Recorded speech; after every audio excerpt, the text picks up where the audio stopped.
एक नौजवान ने किसी मुश्किल वक्त में एक बूढ़े आदमी की मदद की थी। गर्दिश ज़माना से ये नौजवान किसी संगीन जुर्म में गिरफ्तार हो गया और इसे कत्ल की सज़ा दी गई। सिपाही उसको लेकर मक्तल की तरफ रवाना हुए तो तमाशा देखने के लिए सारा शहर उमड़ पड़ा। उनमें वो बूढ़ा आदमी भी था। अपने मोहसिन नौजवान को उस हालत में देखकर उसका दिल जख्मी हो गया। वो जोर जोर से दहाई देने लगा कि ए लोगों, हमारा नेक दिल बादशाह फवत हो गया है। अफसोस सद अफसोस, आज दुनिया तारीख हो गई। सिपाही और दूसरे लोग ये बड़ी खबर सुनकर गमज़दा और परेशान हो गए और उस नौजवान को वहीं छोड़कर शाही महल की तरफ भागे। बूढ़े ने फौरन नौजवान की जंजीरें खोलकर इसे भिगा दिया और खुद उसकी जगह बैठ गया। सिपाही महल में पहुंचे तो बादशाह को जिंदा सलामत मौजूद पाया। उसके बाद खसियाने होकर वापस आए तो नौजवान की जगह बूढ़े को वहां बैठे देखा। इसे गिरफ्तार करके बादशाह के सामने ले गए और सारा किस्सा बयान फरमाया। बादशाह ने गजबनाक होकर पूछा कि है बूढ़े आदमी, तुमने मेरे मरने की खबर की मुड़ाई मैंने तुम्हारा क्या बगाड़ा था? बूढ़े ने हाथ बांध कर अर्ज की, ये अपना मेरे झूठ बोलने पर आप पर कोई आंच नहीं आई, लेकिन मेरे मोहसिन नौजवान की जान बच गई। फिलहाल वक्त उसने मेरी दस्तगीरी की थी। आज उसको मुसीबत में गिरफ्तार देखा तो इंसानियत ने तकाजा किया कि उसकी मदद करो, इसलिए मैंने ये हैला अख्तियार किया। बादशाह ये किस्सा सुनकर ऐसा खुश हुआ कि न सिर्फ बूढ़े को अनाम व अकराम देकर रहा कर दिया, बल्कि उस नौजवान को मुआफ़ी का हुक्म भी सादर कर दिया। वो नौजवान उधर उधर जान बजाता फिरता था। किसी ने इसे मुआफ़ी की खुशखबरी सुनाई और पूछा कि तेरी जान कैसे बच गई? उसने जवाब दिया कि एक हकीकी रकम मेरे काम आ गई जो मैंने उस वक्त साहिल को दी थी। दोस्तों, अगर आज आप किसी के काम आएंगे तो कल को आपके भी कोई काम आएगा। किसी ने सच कहा है, एहसान का बदला एहसान है। एक बुजुर्ग थे, उनकी बीवी ने बहुत ज्यादा परेशान कर दिया था और कहती थी कि बस मुझे जिदा कर दो। किसी करीबी रिश्तेदार को पता चला। उसने कहा कि हजरत, आपकी बीवी आपसे तलाक का मुतालिबा करती है। फरमाने लगे, हाँ। उसकी वजह पूछी तो फरमाया, मैं कैसे गैबत करूँ, वो मेरी बीवी जो है। वो चुप हो गया। बीवी के असरार पर बालाखिर उन्होंने इसे तलाक दे दी। उसके बाद वो रिश्तेदार फिर आया, कहने लगा, सुना है आपने तलाक दे दी है, मुझे अब तो ज़रा तफसील बता दे। फरमाने लगे, जब वो मेरी बीवी थी तब मैंने उसकी गैबत करना गवारा नहीं किया, अब तो वो मेरे लिए अजनबी हो चुकी है, मैं उसकी गैबत कैसे करूं? माशाअल्लाह, हमें भी गैबत जैसी बुराई से उस बुजुर्ग की तरह दूर रहना चाहिए। जामा मस्जिद दिल्ली के दरवाजे पर एक फकीर बैठा भीख मांग रहा था। एक अंग्रेज वहां मस्जिद को देखने के लिए आया। जामा मस्जिद को अंग्रेज देखने के लिए आते जाते थे। वो अंग्रेज बड़ा अहदा रखता था। जब वो उस फकीर के पास से गुजरा तो उस फकीर ने सल्यूट मारा ताकि इसे कुछ दे जाए। चनाचा अंग्रेज ने इसे कुछ पैसे दे दिए। अंग्रेज मस्जिद के बाहर खड़े हो जाते हैं जूतों की जगह पर, मगर अंदर दाखिल नहीं होते। मस्जिद के नक्शो निगार और अजमत ऐसी होती है कि अल्लाह के घर के सामने है, उन्हें सुकून मिल जाता है। वो अंग्रेज मस्जिद को देखकर चला गया। मालूम हुआ कि जिस बटुए से पैसे निकाल कर दिए थे वो बटुआ जेब में नहीं है। पैसे भी काफी थे और बता भी नहीं कहाँ करे होंगे। एक हफ्ते बाद फिर इसे छठी हुई। उसकी बीवी ने कहा कि तुम मस्जिद देख आए थे, मुझे भी दिखाओ। चुनाचा छठे वाले दिन अपनी बीवी को लेकर फिर मस्जिद देखने के लिए आया। जब वो अंग्रेज उस फकीर के पास से गुजरने लगा तो फकीर फौरन खड़ा हो गया और उसने उससे कहा, आप पिछली दफा आए थे, मुझे पैसे दिए थे। उसके बाद आप बटुआ जेब में डालने उसके बाद आप बटुआ जेब में डालने लगे। थोड़ी दूर आगे जाकर बटुआ गिर गया और मैंने उठा लिया। ये बटुआ मेरे पास आपकी अमानत है, ये मैं आपके हवाले करता हूँ। अंग्रेज ने बटुए को खोल कर देखा तो पैसे बिल्कुल पूरे थे। हैरान होकर वो सोचने लगा कि बटुआ तो दे देता, मगर वह फकीर उसके अंदर की कुछ रकम निकाल सकता था। मुझे उम्मीद तो यही थी, ये किया हवा के सारे पैसे वापस कर दिए। اس نے فقیر سے پوچھا آخر کیا بات ہے کہ تم نے کچھ بھی پیسے اپنے پاس نہ رکھیں؟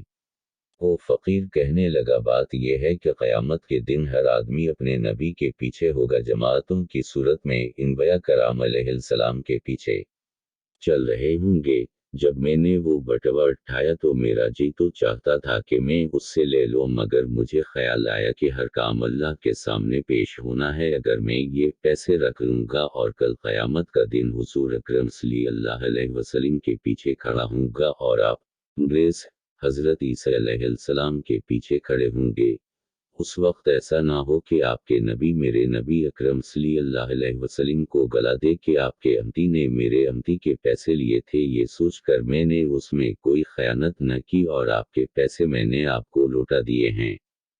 کاش ہمیں دہلی کے اس فقیر جیسی محبت بھی حضور صلی اللہ علیہ وسلم سے ہو جاتی۔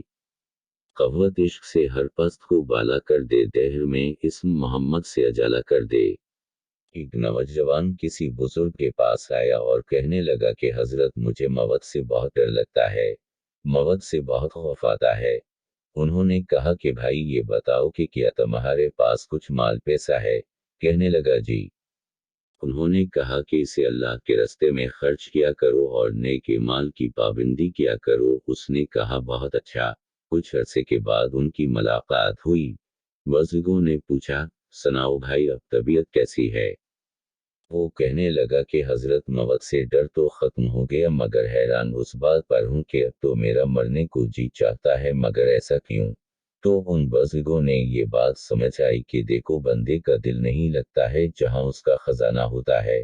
پہلے تم نے اپنے آگے کے لیے کوئی سرمایہ جمع نہیں کیا تھا تو تم ہی موت سے وحشت تھی، تم نے آگے یہ سرمایہ بھیج دیا ہے نیکیوں کا، صدقے کا، مال کا، تو جہاں سرمایہ ہوتا ہے بندے کا وہی جانے کو دل کرتا ہے۔ تو رحمت کے نازل ہونے کی ایک نشانی یہ بھی ہوتی ہے کہ انسان کا مرنے کو جی چاہتا ہے، موت اچھی لگتی ہے، موت سے وحشت ختم ہو جاتی ہے۔ کسی زمانے میں ایک بادشاہ تھا، اسے طرح طرح کے پرندے اور جانور پالنے کا شوق تھا۔ وہ سال میں ایک مرتبہ جانور اور پرندے پکڑنے خود بھی جنگل جاتا تھا۔ اس کے پاس کئی طرح کے جانور اور پرندے تھے۔ ایک مرتبہ بادشاہ جنگل گیا، اس نے کئی اقسام کے طوطے اور دوسرے پرندے پکڑے۔ بادشاہ کی نگاہ ایک ہرن پر پڑی، اس نے پھندا ڈالنے کی رسی ہاتھ میں لی اور گھوڑا دوڑا دیا۔ ہرن بھاگتا بھاگتا جھاڑیوں میں گم ہو گیا، بادشاہ کے ہاتھ نہیں لگا۔ وہ ناامید ہو کر لوٹنے لگا لیکن راستہ بھول گیا۔